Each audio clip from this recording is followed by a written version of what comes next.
Hi, how are you? Over here, I'm unable to detain my excitement because I'm going to be listening to Free as a Bird in Real Love for the very first time, and we're going to share that moment together. And after this, I'm going to talk about my top 10 all-time favorite Beatles songs. So if all goes well today, this might just ruin everything. First up, we have Free as a Bird.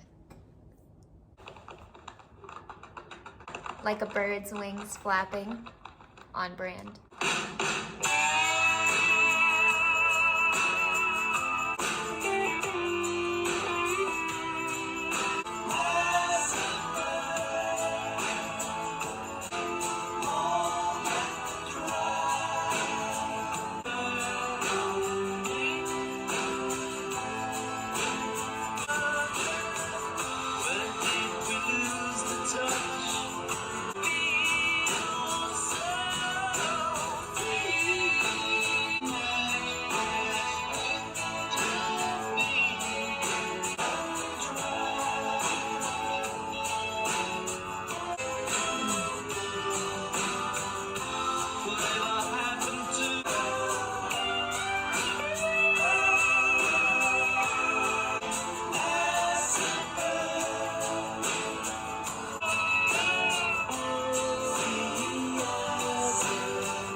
Oh my God.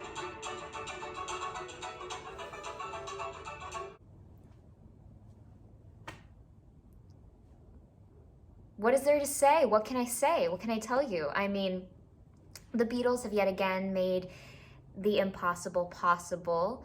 They completely made a brand new sound, which is like, how many more sounds are there left to make? How many more sounds are there left to create that they haven't already explored, that they haven't already developed? I mean, it did feel like at certain points, and with a lot of the different themes going on in the song, they pulled from different eras of their own. They had a lot of Beatleisms and, paid homage to different albums.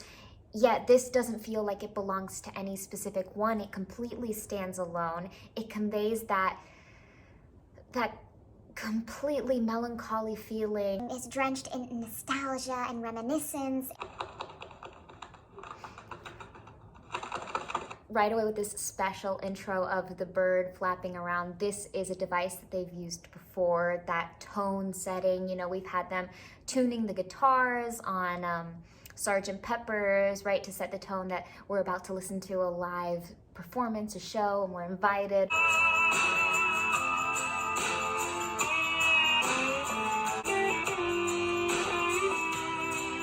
And even before the vocals are introduced, just the way the musicality is going, it isn't an obvious melody. The instrumentation isn't obvious where my ear feels like we're supposed to go. It feels like we were tricked in a way, like the melody completely turned on itself, and that was really exciting. Even though this isn't quite the exciting point in the song, it's still the mellow, slow, steady vibe. Right away with that free, you can tell that the voice is mixed in a way that sounds very electronic. And we have some signature gorgeous Beatles harmonies.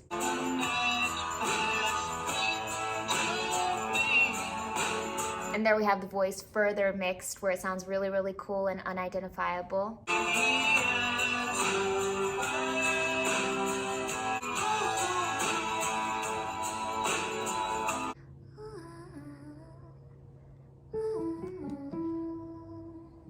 That is so beautiful.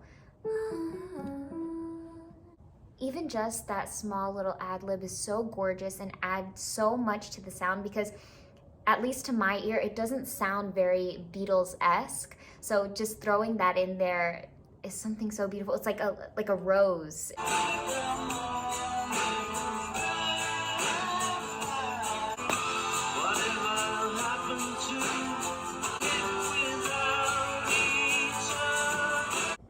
They delivered an amazing moment of this building tension. It's growing, scaling upwards, but it's served on top of a plate of sevenths.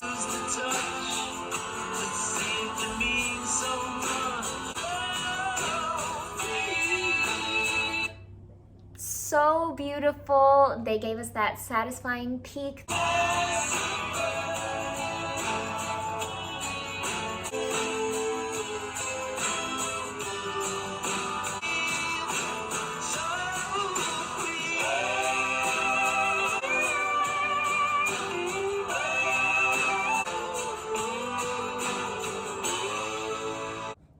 I love this. So perhaps this combo of feelings that they give us, these combative feelings that kind of feel like they contradict one another, is due to the contradicting elements in the instruments, right? We have a rustic, more acoustic sound that's super natural, not supernatural, but supernatural with the acoustic guitars. But then we have this very cosmic, unearthly sound with the synthesizer that's supernatural, like not of Earth. To top it all off, we just had the most beautiful vocal. Even though it was such a sweet delivery, I felt like there was a lot of broken profoundness within. You know, every moment that was milked was so decadent, and every moment that hit a high note was soaring and beautiful and just so elegant. All in all, Free as a Bird made me feel free as a bird. I can't believe I've gone my whole life without listening to this song. Next, this is a big moment because this is gonna be my first listen to a Beatles song. It's gonna be Real Love, so kind of bittersweet because I'm excited and I have so much anticipation going into this song, but after this, you know, every Beatles first is over. But that's okay, I'm ready to jump in.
Well, I can definitely say that that did not disappoint. And I noticed that this was very much the opposite side of the same coin as Free as a Bird because, you know, with Free as a Bird, it was a little bit slower, but that melancholy was still there in a more positive outlook. Like there was a lot of nostalgia with Real Love, just like there was with Free as a Bird, but this is more up-tempo, it's a little bit faster, there's a little bit less focus on the vocal and a little more in the instrumentation. I mean, we had moments of medieval sounds with the organs and harpsichord or a harmonium, you know, we had moments of that, and then we had the moment of rock and roll with the electric guitar and so much dissonance and crazy chords. We had just, you know, unexpected colorful chords. We had augmented chords, and we had the full rainbow going on. So much intensity and depth right away just to start off this song like that.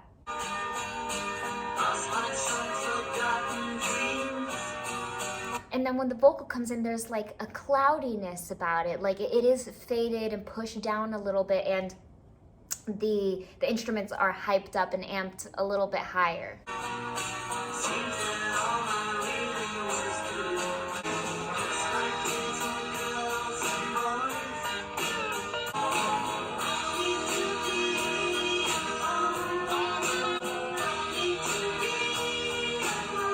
And that head voice delivery, just so spot on, nailed perfectly.